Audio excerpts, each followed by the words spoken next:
Un placer en esta entrevista estar con el doctor Arturo Rico Bobbio. Él es catedrático universitario, exdirector de la Facultad de Filosofía y Letras y un personaje pues, en la cultura chihuahuense. Doctor Rico Bobbio, gracias por este tiempo. Contrario, muchas gracias por la entrevista, doctor. Fíjese que estamos elaborando un documental con los protagonistas del movimiento universitario de 1985. Y la Facultad de Filosofía y Letras pues, fue muy importante en ese movimiento. Y usted fue parte de ese movimiento como catedrático universitario. Estamos prácticamente a 4 décadas de ese momento, 40 años ya, que fue titulado El Año de la Libertad y la Democracia. ¿Cuál era el entorno que se vivía entonces en Chihuahua, doctor, y particularmente en la Universidad Autónoma de Chihuahua? Bueno, en la universidad, durante un periodo largo, hubo una atmósfera como de control. Después del movimiento del 68 y algunos movimientos internos, la rectoría en turno, no todas, pero con la misma intensidad, pero trataron de tener control sobre el ingreso de la gente. Y eso hizo que se fuera creando un poco una atmósfera de reserva, de prudencia, la gente no opinaba, ya no decía nada, ya no se movía, movimientos de solidaridad con algunas instancias sociales. Y fue un poquito en ese tiempo cuando se vino este movimiento del 85. Y luego era, autoritarismo disfrazado de legalidad, ¿o qué pasó? Y luego, pues está lo del 68 a nivel nacional, que es un referente, pero también aquí lo del 73, o 72, 73 con el tema de la prepa. ¿Cómo influyó eso en el movimiento del 85? ¿Tuvo que ver o había alguna correlación o no? Pues indirectamente. Lo que pasa es que la preparatoria de la universidad fue siempre el centro de más inquietud estudiantil y también de los maestros. Había maestros de avanzada, habíamos de todas las ideologías. Entonces, realmente sí pesó mucho la desaparición de la preparatoria en la universidad. Fue una primera medida de control, porque en lugar de la preparatoria se crearon los colegios de bachilleres. Y con eso se trató de acabar con cualquier causa de inquietud estudiantil, que como las hay justas, las hay no, un poco manipuladas. No podemos decir que siempre hay una limpieza plena en esos movimientos estudiantiles, que están hechos más con el corazón que con la cabeza. Entonces sí influyó, debe haber habido una influencia.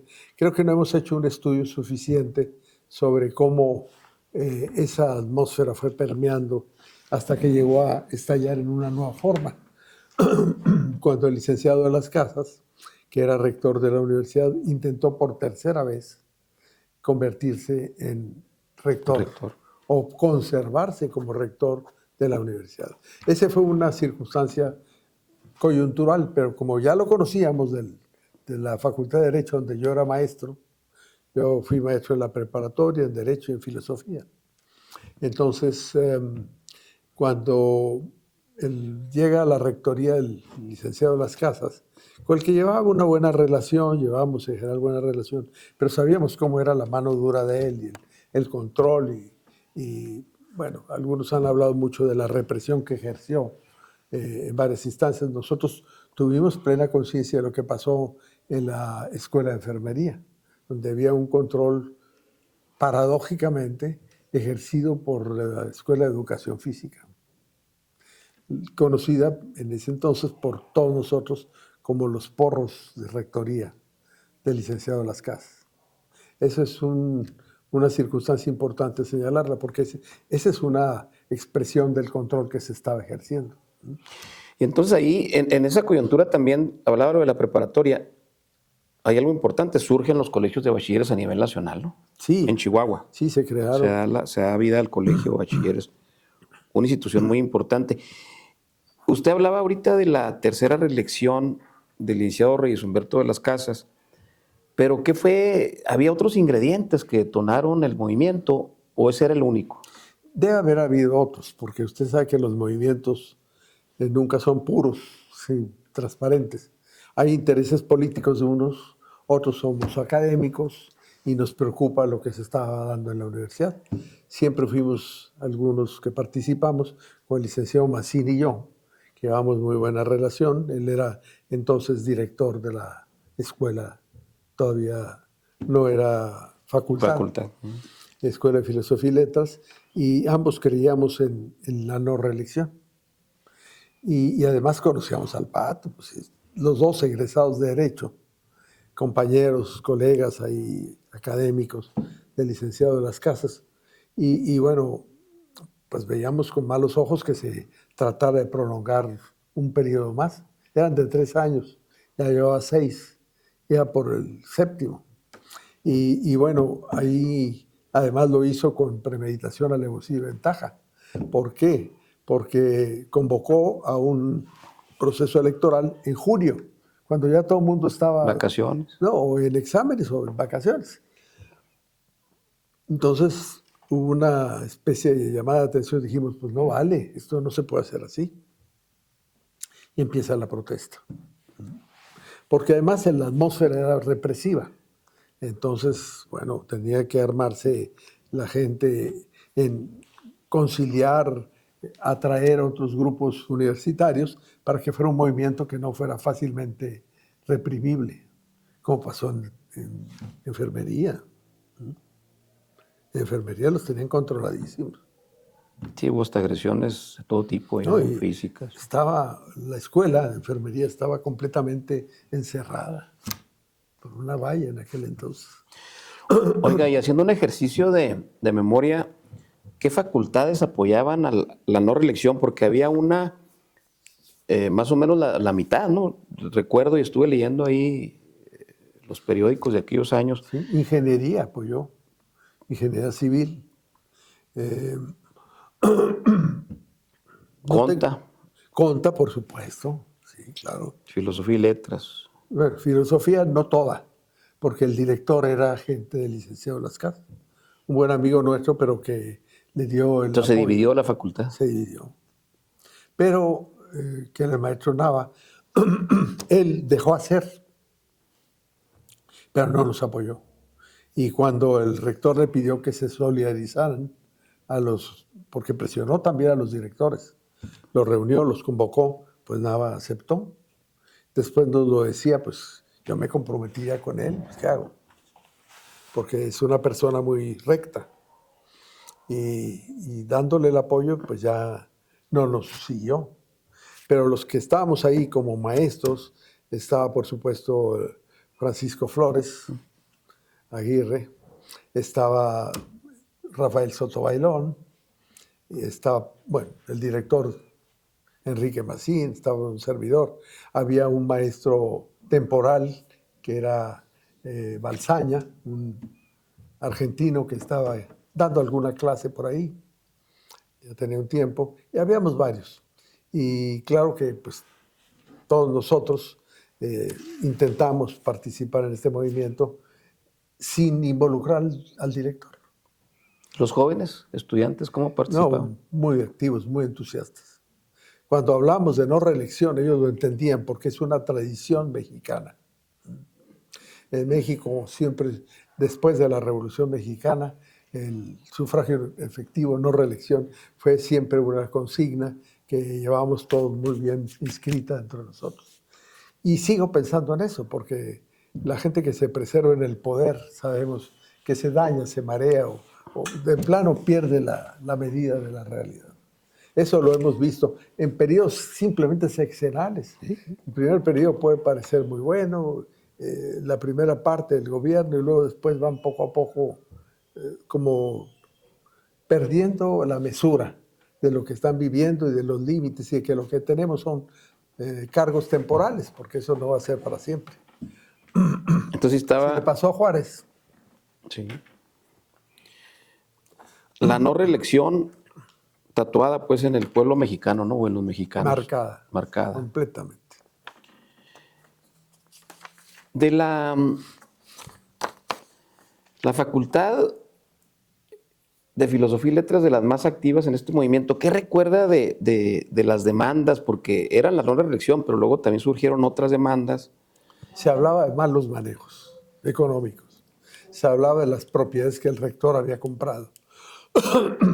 Incluso se estuvieron documentando algunas y pasando las notas a los periódicos.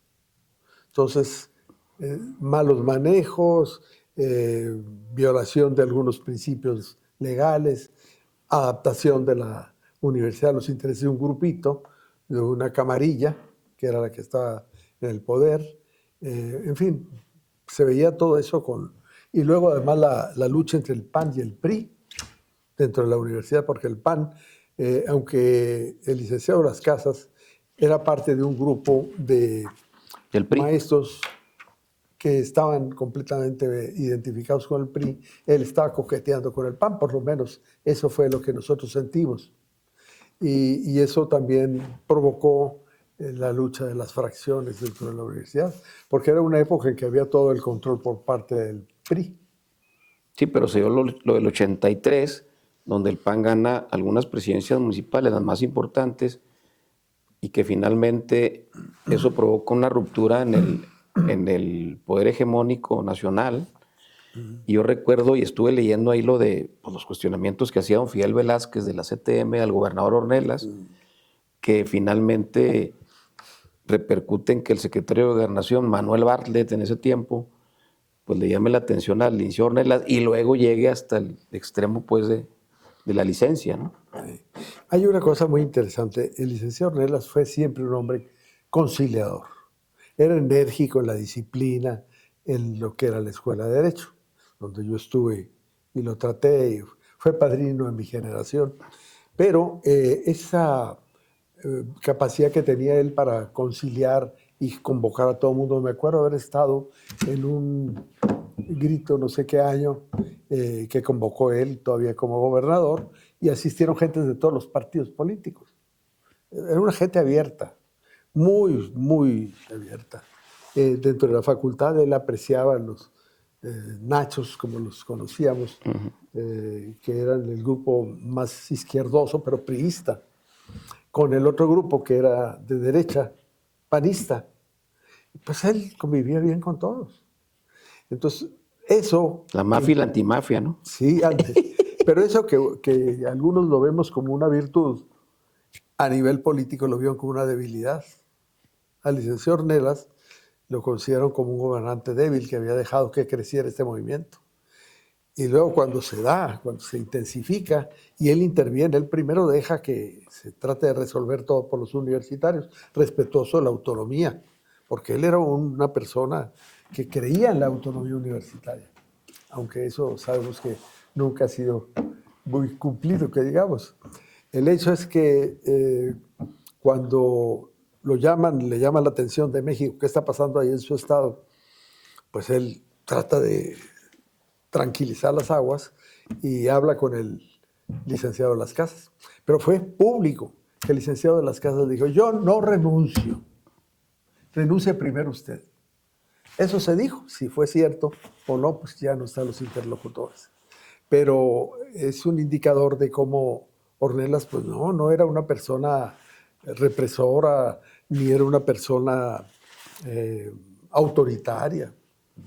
Un buen hombre. Oiga, estuve revisando la hemeroteca y vi a miles de estudiantes y de maestros caminando por la avenida Universidad. Fue una gran marcha, ahí estuvimos. Hasta la Vicente Guerrero y luego ahí frente a Rectoría en la Plaza Hidalgo. ¿Cómo se fueron sumando grupos simpatizantes? ¿Cómo se logró esa sinergia pues, con la sociedad o con otros grupos de la sociedad? Porque también vi a padres de familia marchando. ¿Y qué provocó pues, que fuera creciendo esto como una bola de nieve? Pues fue simplemente la difusión pública, los medios contribuyeron, habíamos mandado boletines a las diferentes, digamos, organizaciones estudiantiles, a las presidencias de los estudiantados de cada escuela y a los maestros. Y hubo una simpatía, como que conocían al licenciado Las Casas ya por sus 6 años. Si algo pueden conocer los directores es la conducta de su rector, cómo los maneja, cómo los trata, qué tanto los respeta o los presiona. No sé, yo no participé en el consejo universitario entonces, de manera que yo pienso que la simpatía fue por un contagio natural, fue convicción. Que haya habido grupos políticos que lo aprovecharon, puede ser, pero de eso sí no tengo certeza yo. Y luego ese periodo, ¿cómo le hicieron para que ese movimiento no se asfixiara en periodo vacacional? Porque si no mal recuerdo fue ya por junio, y luego julio, Hubo un compás de agosto, espera septiembre, hasta octubre. que seguimos trabajando durante vacaciones. Se siguieron armando documentos escritos que luego, pues a la manera de la época, se mimeografiaron y se llevaron a los diferentes grupos, facultades. Y luego conocíamos casos de escuelas que estaban muy oprimidas, ¿verdad? Entonces, bueno, siempre la propaganda siguió circulando. Entonces, Ese fue el canal básico. sí, porque yo vi ahí unas lagunas, ¿cómo le hicieron? Porque pues es el periodo vacacional, güey. Y luego el enfrentamiento que comentaba yo ahorita, ustedes visualizaban algo entre el gobernador Ornelas, ya comentó algo de él, y algo entre la CTM, don Fidel Velázquez, ¿no? Que eventualmente él inclusive llegó a pedir la renuncia del licenciado Ornelas públicamente porque decía que estaba entregándole el poder al PAN. Y lo hizo en una gira que hizo por Hermosillo, en Sonora. Sí, sí, pues es que recordemos de que en tiempos de él, pues precisamente gana un candidato panista. Y él fue muy respetuoso, él lo aceptó. Yo siento que eso es la verdad política, ¿no? El reconocer que la alternativa de un partido a otro debe ser completamente libre, admitida e incluso de alguna manera auspiciada, porque la relevancia es buena, es positiva. Lo malo es cuando ya se polarizan exageradamente los grupos. Como en derecho estaban los nachos y antinachos, pero bueno, siempre estaban feroces. Y ahí surgieron personajes como Luis Álvarez. Bueno, se refrendó un liderazgo de Luis Álvarez, pero surge en Pancho Barrio, en Juárez, surge Lacho González de las Casas en Delicias, Aguilar Camargo en Camargo, y otras figuras pues, que le dieron vida a la Acción Nacional en los 80, ¿no? Una época mejor de Acción Nacional, digamos. Yo nunca participé en ningún partido político, pero menos en Acción Nacional, la verdad. Y yo sentía que pues todavía había gente muy idealista dentro del partido. Me acuerdo del Banana, De Prieto Luján, Prieto Luján, que defendió al licenciado Ornelas siendo un panista a un claro, priista, a un gobernador priista, que era una persona brillante, talentosa, elocuente. ¿sí? Hipnótica incluso, ¿verdad? Porque su discurso era llamaba la atención. Entonces, se veía un poquito de relación buena entre algunos grupos de izquierda y grupos de derecha que convivíamos. Después se perdió, pero hubo un tiempo que sí. Lo malo es que la visión, la perspectiva nacional no favorecía eso. Veían a Chihuahua como un peligro. Pues aquí se estaba detonando el cambio La pérdida del poder, político, ¿verdad? Sí. la pérdida del poder. Entonces eso no podía ser visto con buenos ojos por el gobierno federal. De la Madrid le tocó una parte de Era de la Madrid, sí. Oiga, al paso de los años, pareciera que había dos grupos ideológicamente dentro del PRI. Un grupo que encabezaba don Saúl González Herrera, más de avanzada, y un grupo conservador que representaba el licenciado Ornelas. Ambos dentro del Partido Revolucionario Institucional. ¿Usted cómo ve esto? ¿Cómo lo vio? ¿Cómo lo vivió desde la universidad? Yo me conservé muy al margen, no simpaticé con ninguno de los dos cuando estuve en Derecho. Y además, cuando terminé como alumno, seguí como maestro en Filosofía del Derecho. Entonces seguí conviviendo con ellos, me llevaba bien con todos, pero siempre había cosas que no me gustaban del antagonismo, de la manera como pues se llevaba la relación. Era a veces de zancadilla o de agresión directa. Pero, pues, era una de las cosas que se decían, bueno, ¿cómo es posible que el licenciado Ornelas simpatice con un grupo? Se le veía más afín al de izquierda, al priista de izquierda. Y cómo es posible que al mismo tiempo tolera al otro grupo. Pero, repito, los que pensamos con una visión diferente, decíamos, es que esa es la convivencia, ¿verdad? ¿Por qué no? Un director es director de todos, no es director solamente de una camarilla política o de un grupo, un grupúsculo. Y creo que eso, pues, fue uno de los detonadores en contra de él. Y lo malo es que Ornelas lo vio como, quizá lo sintió, como si le hubiéramos dado la espalda a todos. Porque no hubo ninguna voz que dijera, qué mal, cuando él renuncie. Que casi se sintió como que la resolución fue, renuncia el gobernador y renuncia el rector. Como si hubieran condicionado, eso no lo sabemos, una cosa a la otra, pero pues, lo vimos mal, porque el movimiento, aunque algunos ya lo estaban realizando en contra del gobernador, porque no resolvía el problema universitario, pues la verdad sabíamos que eran dos cosas diferentes. Era un tema universitario, netamente. Claro. Y luego fue el día del sismo en Ciudad de México, entonces la información no trascendió. No. Trascendió lo de... Y fue un buen gobernador. Para mi gusto, en mi opinión, más que política, una opinión ciudadana, fue un buen gobernador. Hizo muchos proyectos. Doctor, desde su punto de vista, ¿qué papel jugaron el Partido Acción Nacional y el activismo en ese tiempo de lo que se llamaba el Centro Empresarial de Chihuahua? Dentro de la universidad, usted hablaba ya pues también de algunas participaciones a través de ciertos grupos, pero ¿recuerda algo en específico? Del centro empresarial no tengo en ese momento una visión de Yo me acuerdo mucho de un vocero, de Guillermo Villalobos Madero, ¿no? Que era muy activo. Sí, Guillermo. Guillermo sí se metía, pero pues él era también parte de la comunidad universitaria. Pero el centro en general, una presencia directa, opinaban a veces, les entrevistaban, ¿qué opina usted sobre el conflicto? Y pues no sé, yo sí haya pesado en algo la opinión de los empresarios, a lo mejor más en contra que a favor del licenciado Ornelas. Pero no me consta, o sea, no tengo elementos de juicio suficientes y basarse en meros rumores, pues no me parece muy conveniente.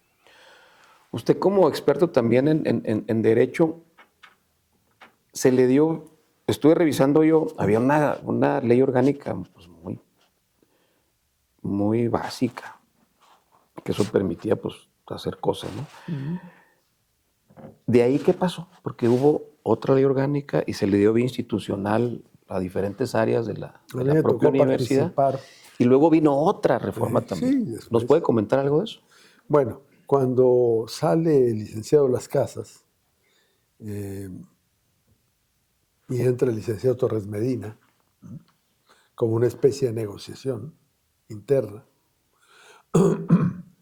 entra el licenciado Héctor Hernández Varela como su secretario general. Yo me llevaba bien con ellos, eran colegas. El licenciado Hernández Varela me convoca, me invita para que revisemos la ley orgánica. Ya traían un proyecto. ¿Qué opinas? Y yo participé un poco en la elaboración. Lo que más nos interesaba era dejar bien remachado el principio de la no reelección.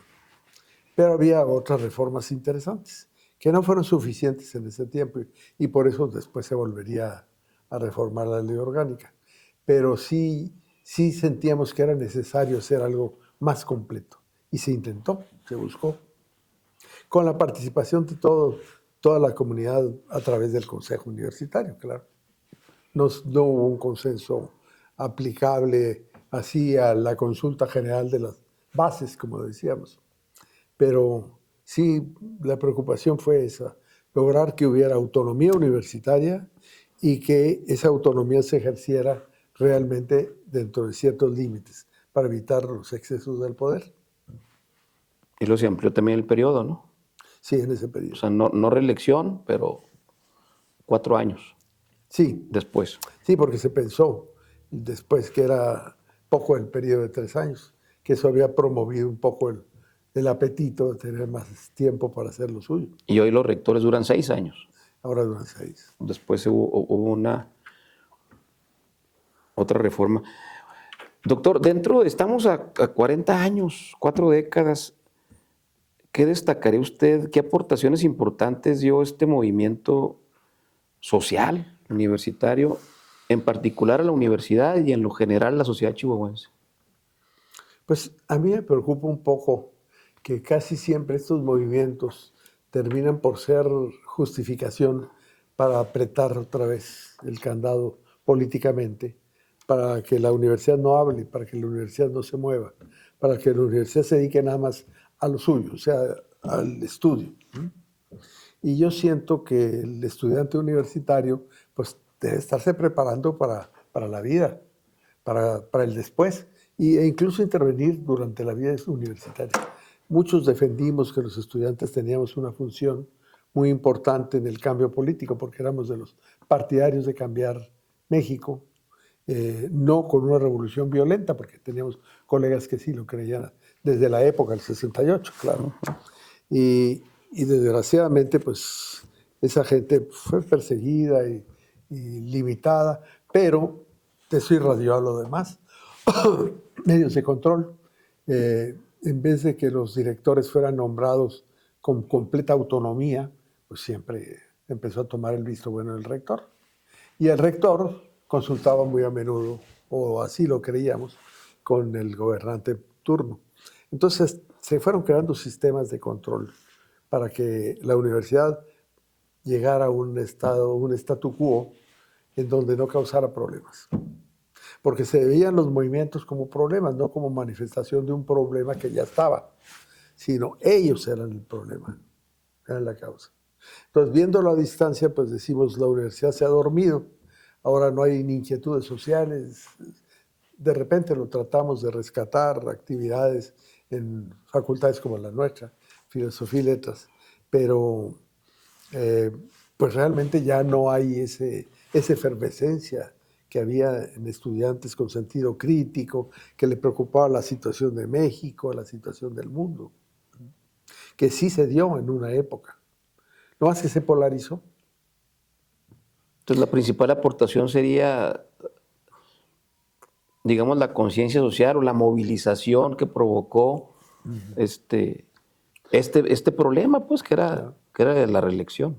Claro que uno aprende a reconocer que con muy buenos intereses, con muy buenas intenciones, los estudiantes participan, como participamos, en movimientos de diferente tipo, social, pero que no faltan lobos de mar que los capitalizan para sus intereses políticos, como pasó con la salida del licenciado Fuentes Mares o doctor Fuentes Mares cuando fue rector de la universidad. El mejor rector que pudo tener la universidad. Yo era estudiante todavía, pero digo, eso es el resultado de este tipo de cosas. Entonces, además, no se buscan muchas veces los directivos más brillantes en el campo intelectual, sino los más dóciles al poder. ¿Eh? Es algo triste, pero así se ha creado y se ha consolidado en nuestra universidad. Estamos llegando al final de la entrevista, doctor. ¿Quiere hacerle un comentario como cierre ya? ¿Alguna cosa? Cualquiera. Bueno, digo, recuperar una etapa histórica como esta que vivimos en la Universidad Autónoma de Chihuahua es cosa de un trabajo serio de investigación. Se han hecho algunos trabajos dentro de la facultad. Tenemos un área de historia que intentó reconstruir lo más significativo de este movimiento. Por ahí está el documento circulando en redes. Y creo que es algo que tendríamos que hacer. el mirarnos a nosotros mismos, seguir estudiando los procesos que hemos pasado, pero no solamente ver el pasado, sino cuál es la función que nos toca desempeñar en este presente y a futuro. Y yo sigo creyendo que la universidad está desperdiciada como recurso social, que la universidad no ha tenido la oportunidad de ser gestora del cambio en México y otros países, porque no se le ha consultado, porque no se dan cuenta a veces los gobernantes que es un potencial enorme de conocimientos, de intelectuales, de expertos, de investigadores. Y luego la investigación, no se le ha dado la importancia suficiente, porque la investigación tiende a generar el cambio y a veces se tiene miedo al cambio. Pero para eso es la universidad. Yo sigo convencido de que la universidad tiene una misión histórica que cumplir y que ha abortado porque se ha visto como peligrosa, como que no la puede controlar el gobierno en turno. Muchas gracias, doctor. Un privilegio platicar con usted. No, al contrario. Gracias. Bueno.